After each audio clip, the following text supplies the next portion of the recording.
Dans cette vidéo, je vais me baser sur les études scientifiques qui ont été faites sur l'apprentissage des langues étrangères ainsi que sur ma propre expérience pour vous montrer quelle est la meilleure façon d'apprendre une langue. Ma propre histoire avec l'apprentissage des langues, c'est tout comme la plupart des gens, je pense. J'ai commencé à apprendre l'anglais et l'espagnol au collège. Notamment pour l'espagnol, j'ai commencé quand j'étais en classe de 4e. Et en fait, ce qui s'est passé, c'est que de la 4e à la terminale, j'ai appris l'espagnol, mais je me suis rendu compte en terminale qu'en fait, j'avais un très mauvais niveau, alors que l'espagnol est quand même une langue qui est très facile à apprendre pour les francophones. C'est censé être une langue qui est vraiment très proche du français, et pourtant, j'avais un niveau très bas. C'est aussi le cas pour la plupart des gens qui regardent cette vidéo. Vous avez peut-être appris une langue à l'école, mais vous avez oublié beaucoup, voire tout oublié comme moi avec l'espagnol, et vous vous demandez, là maintenant vous voulez apprendre une langue et vous demandez, ok, il y a sûrement une autre méthode pour apprendre les langues, des méthodes qui sont plus efficaces, on n'a pas besoin de passer 5 ans à l'école pour au final ne rien retenir. Dans cette vidéo, ce dont je vais parler, c'est cette meilleure façon d'apprendre une langue étrangère. Il faut que cette méthode, cette façon d'apprendre, ou du moins cet ensemble de techniques d'apprentissage soit efficace et rapide, c'est-à-dire qu'on n'ait pas besoin de passer des années à l'école pour avoir un résultat qui est au final assez médiocre. Il faut aussi qu'on n'ait pas besoin de trop étudier tous les jours, parce que je sais que la plupart d'entre vous, vous êtes peut-être soit des étudiants, soit vous avez déjà un travail, vous essayez de vous remettre soit à l'anglais, soit à une autre langue, et on n'a pas nécessairement le temps ni l'énergie mentale de passer des heures par jour devant des manuels à étudier, parce qu'il y a le travail, parce qu'il y a les enfants, parce qu'il y a d'autres choses auxquelles on doit s'occuper.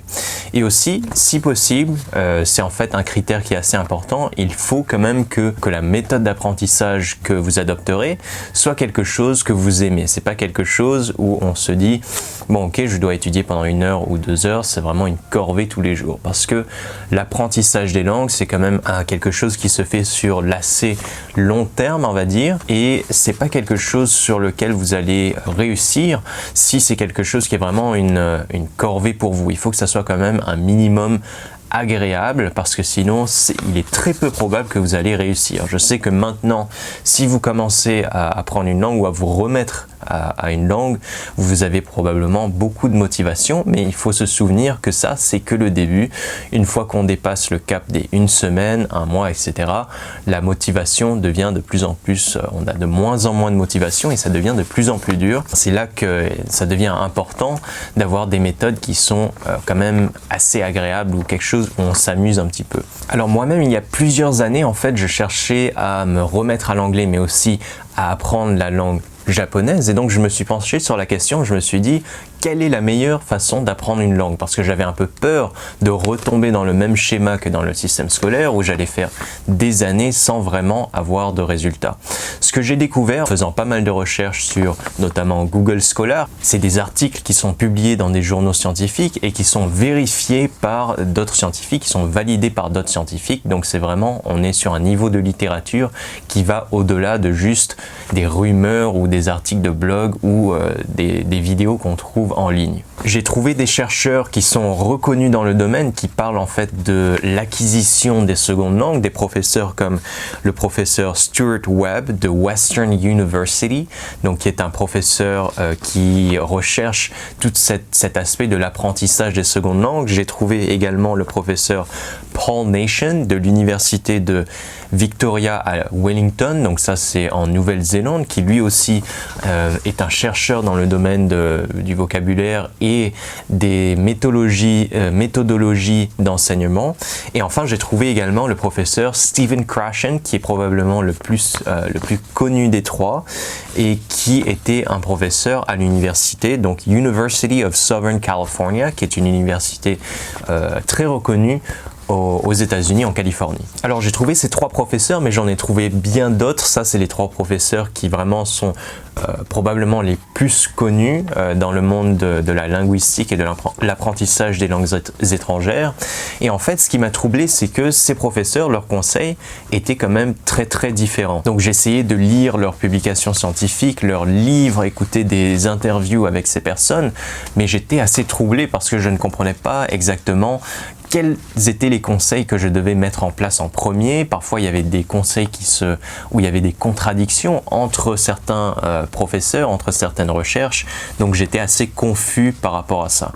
Après avoir passé pas mal de temps à essayer de déchiffrer cette recherche scientifique et les conseils de ces chercheurs dans le domaine de l'acquisition des langues, j'ai découvert qu'en fait, il y a principalement deux choses en commun à tous leurs conseils. Ils donnent plein de conseils, mais derrière tous ces conseils, il y a deux principes qui sont vraiment essentiels, qu'on retrouve partout pour tous ces professeurs, tous les chercheurs et sur tous les conseils qu'ils donnent. Et ces deux conseils, ces deux points communs, ces deux aspects, vraiment ces deux critères qui doivent être présents dans chaque méthode d'apprentissage, c'est numéro 1, la spaced repetition, donc les répétitions espacées qui consistent en fait à apprendre des choses dans une langue de manière répétée et de manière espacée. C'est-à-dire que par exemple, si vous apprenez une règle de grammaire ou un mot de vocabulaire, une certaine expression, la manière dont cette unité doit être apprise, c'est de manière répétée, donc pas juste une seule fois. Il faut répéter cette unité un deuxième jour, un troisième jour, un quatrième jour. Il faut que cette répétition soit espacée, c'est-à-dire qu'on utilise des intervalles qui sont prédéfinis. Donc par exemple, on apprend un mot le jour numéro 1, puis le jour numéro 2, puis le jour numéro 4, puis une semaine après, un mois après, etc. Il faut utiliser ces genres d'intervalles pour optimiser l'apprentissage d'une langue. Et ensuite, le deuxième critère, c'est ce qu'ils appellent le depth of mental processing, c'est-à-dire la qualité de la mémorisation. C'est comme ça que je le traduirai en quelque sorte. Et la qualité de la mémorisation, c'est simplement quand on apprend une phrase, quand on apprend une manière de prononcer quelque chose, quand on apprend une règle de grammaire, il faut que la manière dont on mémorise cette unité d'information soit le plus efficace possible pour qu'on puisse retenir le plus de cette information possible, mais également pour que cette information dure le plus possible dans le temps. Ce que ça veut dire concrètement, c'est que quand on apprend par exemple un mot, il ne faut pas seulement regarder le mot et se dire « ok, je reconnais ce mot ». Idéalement, il faut essayer de s'en souvenir, c'est-à-dire je vois par exemple un mot en français, je vois pastèque et je me dis « qu'est-ce que c'est que ce mot en anglais ?» Watermelon. Et une fois que je l'ai dit, une fois qu'il est sorti de mon cerveau, c'est quelque chose dont je vais me souvenir beaucoup mieux dans le futur.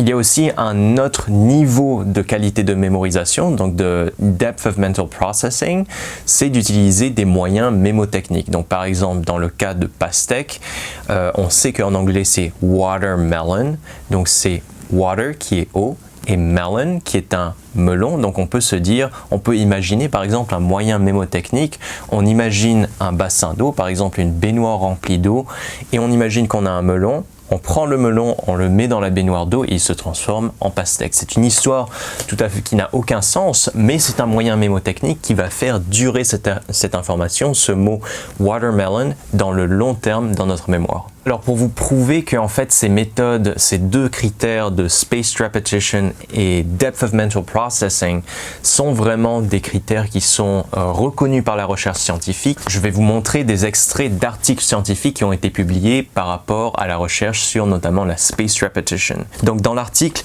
The Effectiveness of Computer-Based Spaced Repetition in Foreign Language Vocabulary Instruction. Donc c'est un article qui traite de l'efficacité des répétitions espacées, des systèmes de répétition espacées qui sont informatisés. Je vais parler un peu plus de ça un peu plus tard dans la vidéo pour vous montrer comment est-ce que vous pouvez appliquer les répétitions espacées en utilisant des applications spéciales dans votre propre apprentissage. Mais cet article parle en fait de l'efficacité donc des répétitions espacées pour apprendre du vocabulaire dans une langue étrangère.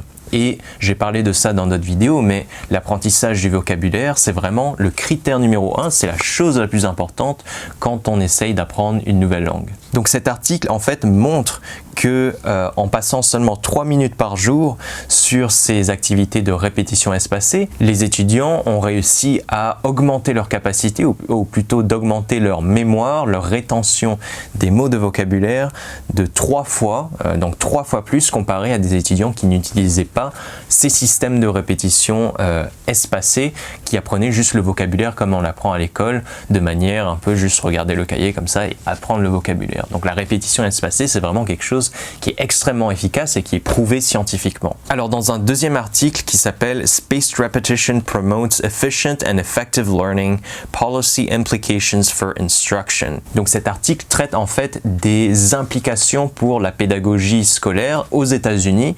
Comment est-ce que le gouvernement américain peut implémenter les répétitions espacées pour avoir une meilleure rétention des informations, pas nécessairement juste des langues étrangères, mais une meilleure rétention en général dans les écoles. Alors en fait aux États-Unis, il y a toute cette question où le gouvernement en fait se pose la question de comment ça se fait que les États-Unis sont un pays aussi développé, mais pourtant au niveau scolaire, dans leurs écoles, il y a quand même des performances qui sont pas au top comparées à d'autres pays. Donc dans cet article en fait, ça traite des différentes méthodes, comment est-ce que ils pourraient appliquer les répétitions espacées dans le système scolaire pour améliorer la rétention, pour améliorer le niveau d'éducation aux États-Unis. Donc cet article montre en fait que les chercheurs, les auteurs de cet article savent déjà que les répétitions espacées sont extrêmement efficaces pour l'apprentissage de n'importe quel type d'information. Et là, ils se demandent comment est-ce qu'ils vont appliquer ça dans le système éducatif américain.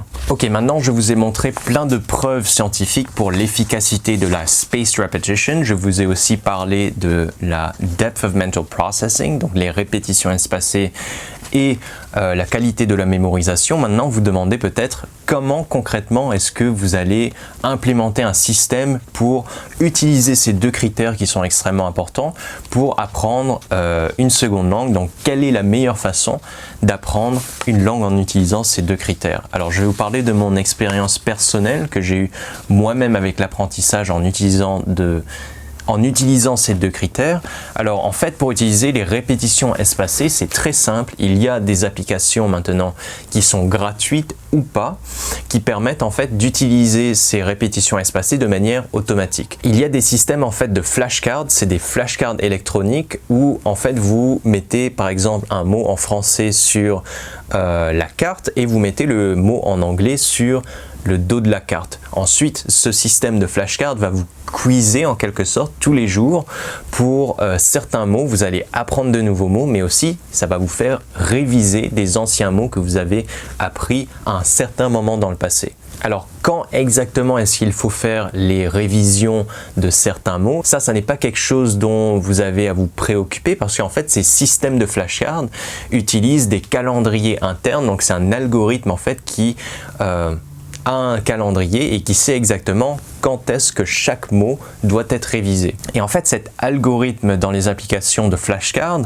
qui calcule les jours ou alors ce calendrier prévisionnel, ce calendrier où on dit cette phrase doit être révisée ce jour-là, puis ce jour-là, cet algorithme va prendre en considération plusieurs critères comme quel est votre degré de mémorisation de cette phrase en particulier. Donc ça, c'est à vous de donner à l'algorithme. Vous dites par exemple, ok, ce mot était difficile pour moi, ou alors ce mot, je ne m'en souvenais pas, ou alors ce mot, je m'en souvenais bien, ou ce mot, je m'en souvenais très très bien. Donc selon ça et selon l'historique de cette carte et selon d'autres critères également, l'algorithme va en fait calculer la prochaine date à laquelle vous devez réviser cette phrase, cette règle de grammaire ou ce mot. Avant que je vous parle de recommandations spécifiques sur quel système de flashcard utiliser, j'aimerais parler d'un gros problème que moi-même j'ai rencontré et que beaucoup de gens ont rencontré également en utilisant ces systèmes de flashcards. Et c'est un problème qui est très simple en fait parce que ces systèmes de flashcards utilisent les répétitions espacées, c'est des répétitions, donc ça devient très répétitif, ça peut devenir très ennuyant.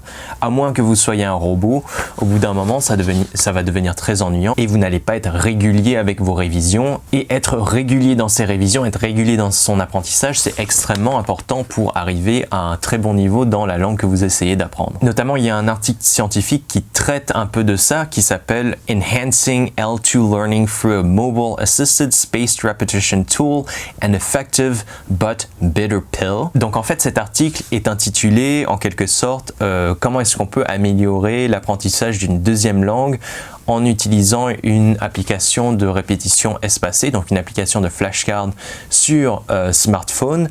Est-ce que c'est vraiment efficace? Oui, mais par contre c'est une bitter pill, donc c'est un médicament amer en quelque sorte, donc c'est quelque chose qui est ennuyant. Les étudiants qui ont été inclus dans cette études ont vu vraiment de bons résultats avec les applications de flashcards, mais par contre, c'est quelque chose qu'ils trouvaient vraiment ennuyant, ils avaient vraiment pas hâte de l'utiliser. Et ça, c'est un gros problème parce que cette étude a été faite, je ne sais pas exactement sur combien de semaines ou combien de mois, mais l'apprentissage d'une langue en général, c'est sur un beaucoup plus long terme. Donc si c'est quelque chose qui est vraiment ennuyant, que vous n'avez pas hâte de faire, vous allez abandonner à un moment ou à un autre. Alors la solution ici, quand je vais vous la donner, elle est en fait assez simple, mais c'est assez dur à mettre en place. La solution, si vous essayez d'apprendre une langue, c'est en fait de créer des flashcards, non pas à partir de mots, mais à partir de phrases, des phrases entières. C'est pas seulement ça, il faut créer des flashcards à partir de phrases, mais également à partir de phrases qui viennent de séries télé, par exemple, que vous avez vues sur Netflix ou sur n'importe quel autre site. Ce que je veux dire ici, c'est qu'en fait, dans les séries télé que vous regardez, il y a des phrases en anglais, donc je parle de séries télé américaines ou anglophones en général. Il faut essayer de prendre ces séries télé et de les découper en flashcards. Donc vous découpez chaque phrase qui est dite dans la série télé et vous créez une flashcard à partir de ça. La flashcard doit contenir la traduction en anglais, ou alors ici je parle de l'anglais, mais vous pouvez utiliser ça pour n'importe quelle langue que vous essayez d'apprendre. Je vais vous montrer un exemple pour moi, pour les flashcards que j'ai créés en japonais. En fait, chaque flashcard doit comprendre la traduction en français, puis ensuite une image de la scène à ce moment-là où la phrase a été dite, puis la traduction dans la langue que vous essayez d'apprendre, donc soit en anglais, dans mon cas c'était en japonais. Également, la flashcard doit contenir l'audio qui est dit à ce moment précis dans la scène. Donc vous voyez qu'en fait ce système d'essayer d'extraire en fait des flashcards de séries télé, c'est quelque chose qui peut être extrêmement puissant parce que ça permet d'enlever cet ennui des révisions des flashcards. Par contre, c'est quand même assez dur à mettre en place parce qu'il faut savoir comment faire pour prendre un fichier vidéo d'une série et de le découper en flashcards qu'on peut utiliser pour étudier. Et en plus, en bonus, ce que j'ai remarqué, c'est pas quelque chose qui est nécessairement étudié dans la recherche scientifique, mais en étudiant de séries télé qu'on a vues et qu'on apprécie, la rétention des phrases, des mots, des structures grammaticales est beaucoup plus haute. On retient beaucoup mieux si on apprend avec du contenu qu'on aime. Je vais vous montrer un exemple concret ici à l'écran, mais quand j'ai commencé à apprendre le japonais, j'ai utilisé une série télé, un animé qui s'appelle Gintama, qui est relativement connu au Japon, mais pas nécessairement à l'étranger. Et en utilisant en fait cette série, j'ai généré plus de 50 000 flashcards qui m'ont permis d'étudier en fait le japonais tout en regardant cette série. Et ça, c'est quelque chose que j'utilise toujours à ce jour parce que je n'ai pas encore fini les 50 000 flashcards. Il n'y a pas besoin de toutes les finir, mais c'est quelque chose que j'utilise toujours à ce jour et qui m'a aidé énormément. Et ces progrès très rapides, je les attribue principalement à cette application de flashcards, à cette méthode en fait d'utiliser les répétitions espacées combinées avec la qualité de la mémorisation. Si vous voulez en savoir plus sur cette méthode de flashcards, sur cette meilleure façon d'apprendre une langue, je vous invite à aller sur mon site qui est loisbaker.com. On se retrouve sur mon site pour avoir plus d'informations. On se voit dans la prochaine vidéo.